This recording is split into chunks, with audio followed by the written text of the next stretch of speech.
I had always believed that some things were meant to stay buried, but when I saw the size of the bones sticking out of the earth that day, I realized we had uncovered something that was never supposed to be touched. Before I begin, make sure you subscribe. Hit the bell so you never miss another story like this.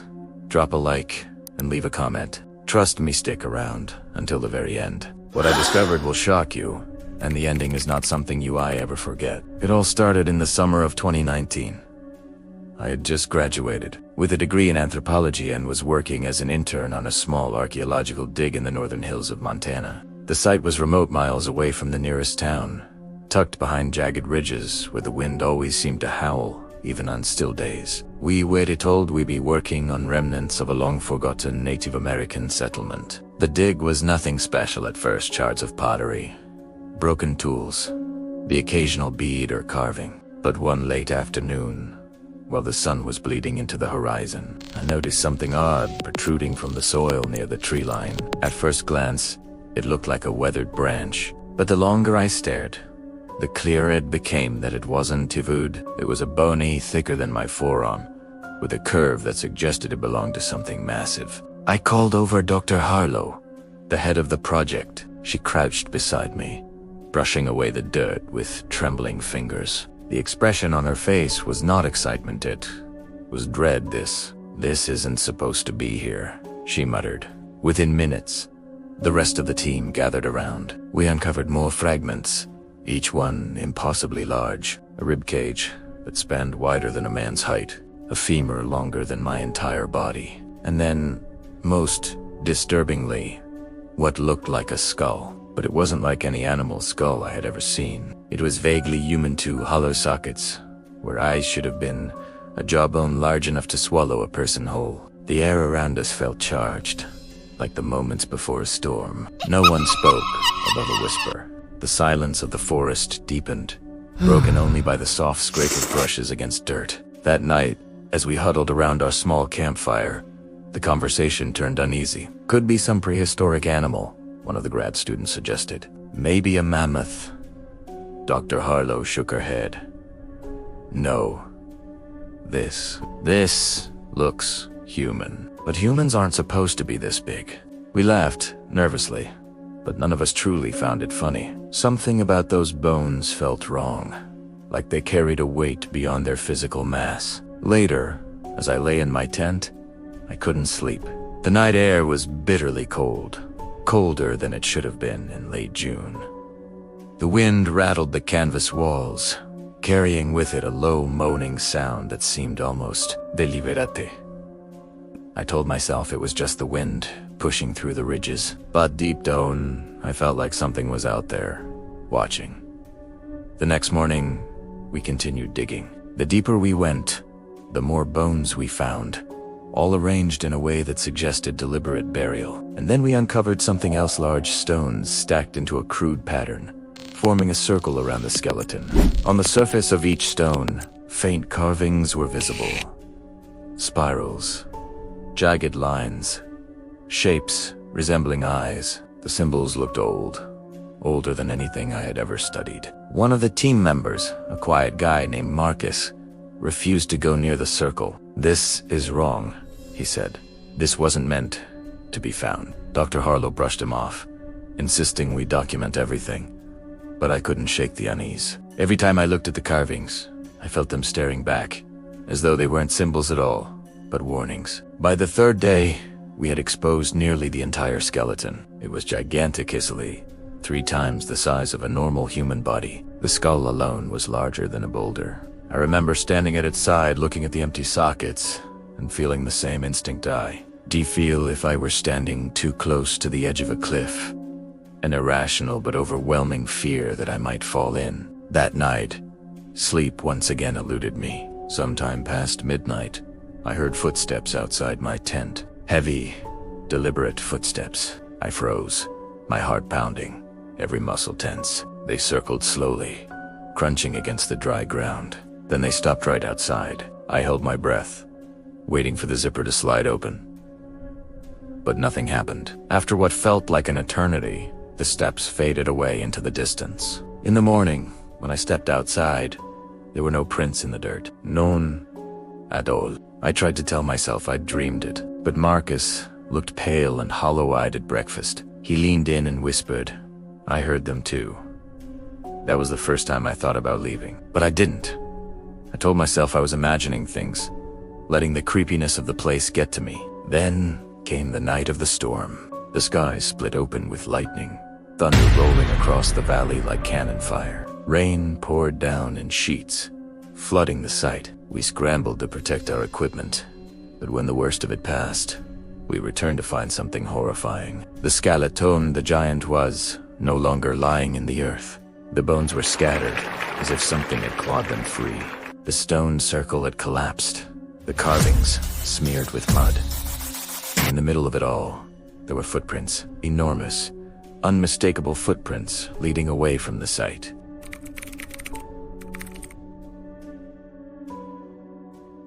We stood frozen in the rain, staring at the prints. They weren't shaped like animal tracks. They were feet. Enormous, human-like feet. Each impression nearly the size of my torso. The mud around them was pressed deep, as though whatever it walked through carried an impossible weight. "No way," one of the students whispered. Dr. Harlow shook her head violently. "It's erosion. The storm washed it out." "That's all?" But I could see in her eyes that she didn't believe her own words.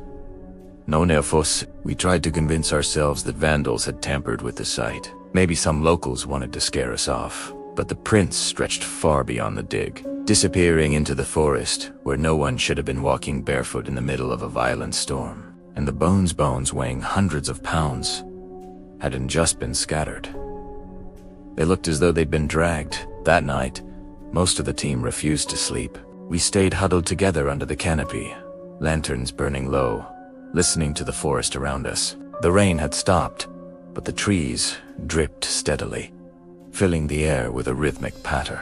Beneath that, though, there were other sounds. Branches snapping in the distance, heavy thuds, like something massive moving through the undergrowth. Every time the noises came closer, we'd fall silent, holding our breath until they faded again. I've never known silence could hurt, pressing against my chest like a weight. Marcus finally broke. Around those AM, he stood up, shaking his head. "I'm not staying here another night. Whatever this is, it's not natural." He grabbed his pack and flashlight. Dr. Harlow tried to stop him, but he wouldn't listen. He disappeared into the trees, the beam of his flashlight bobbing like a star swallowed by darkness. We waited. Minutes ticked into an hour. Then the beam appeared, again flickering, erratic, and then we heard it. Marcus's scream, tearing through the night. It was sort cut off mid-breath, and then silence fell like a guillotine. None of us moved. None of us spoke, but the sound of his scream burrowed into me, repeating in my mind until dawn finally came.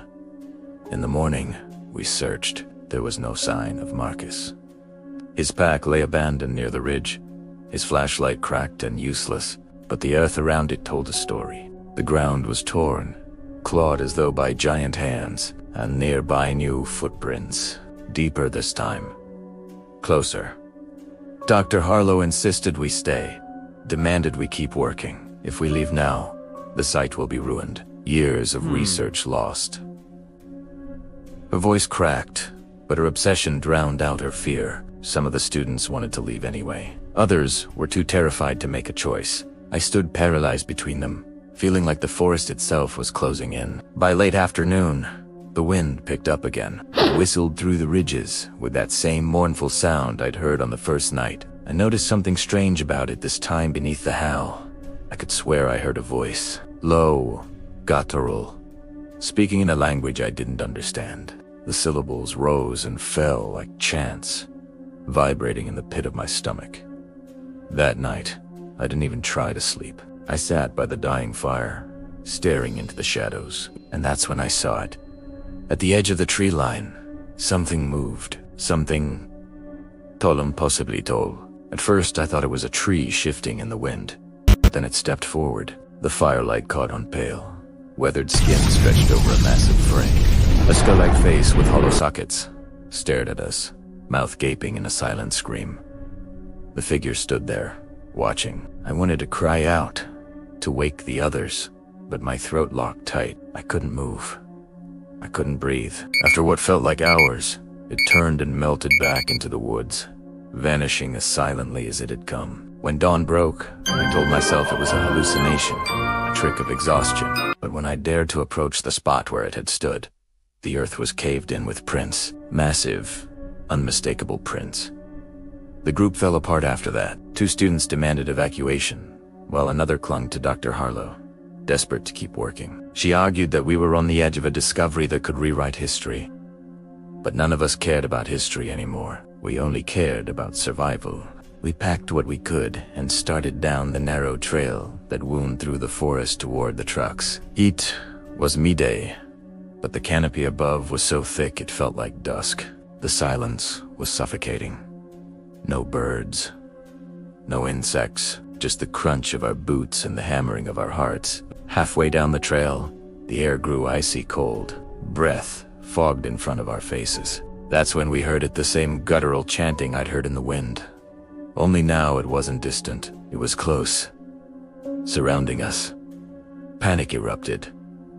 Someone dropped their pack and ran. The rest of us scattered, crashing blindly through the trees. I stuck with 2 others, adrenaline blinding me as branches clawed at my arms. The chanting grew louder, so loud it felt like it was inside my skull. We stumbled into a clearing and stopped dead.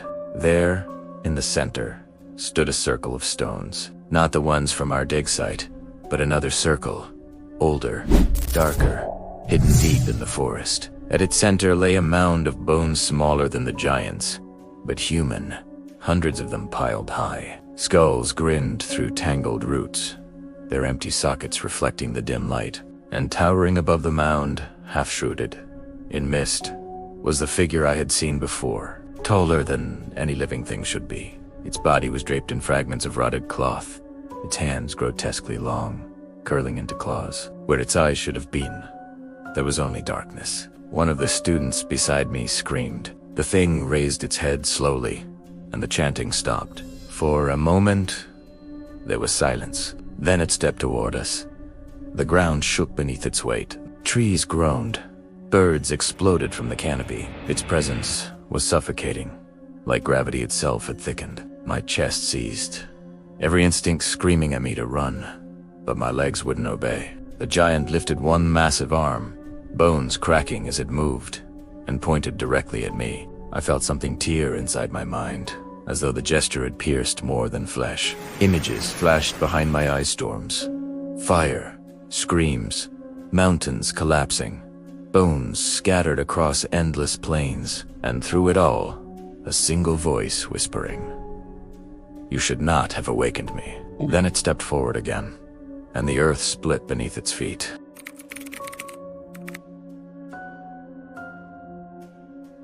I don't remember running. The world had narrowed to the sound of my own panicked breathing and the crunch of leaves underfoot. Behind me, the forest seemed to shudder with every step of that impossible creature. The giant's shadow loomed over the treetops, and the ground itself seemed alive, trembling beneath its weight. We scattered in every direction, but the forest was unfamiliar, twisted, as though it had changed overnight. Paths we thought we knew were gone. Rocks and roots shifted where there had been none. Panic made every branch a trap, every shadow a threat. Somewhere in the distance, I heard another scream. One of the students who had fled earlier, I realized too late. It was cut short, choked off in a way that made my stomach twist. I couldn't tell which direction it came from, and I didn't want to know. Hours passed, or maybe minutes. Time had lost meaning. The wind carried whispers, unintelligible but unmistakably human, rising and falling like a chorus of warning. The giant appeared again only in glimpses. A towering figure glimpsed between trees, a massive hand brushing branches aside, a shadow moving over rocks and streams. Every time it appeared, a wave of dread gripped my chest so tightly I thought I would suffocate. Eventually, I stumbled into the clearing where the second circle of stones had been. The mound of bones was gone. In its place, the earth was blackened, scorched as though by fire. But there was no ash. The air smelled of decay and something metallic like blood, old and rusted. I sank to my knees, my body shaking, trying to make sense of what I had witnessed. Then I heard it. The low, guttural chanting again, closer than ever, and I understood, in the pit of my stomach, that it wasn't coming from the giant alone. Something else was there, something ancient, something hungry, something that had been waiting all along for the bones to be disturbed. I tried to stand, to run again, but the ground beneath me shifted. Bones human, giant. I couldn't tell emerged from the earth, curling and writhing as if alive. They reached for me, snapping together with a dry, hollow sound. I stumbled back, screaming, but the forest around me seemed to close in, trapping me within a cage of earth and shadows, and then I saw them.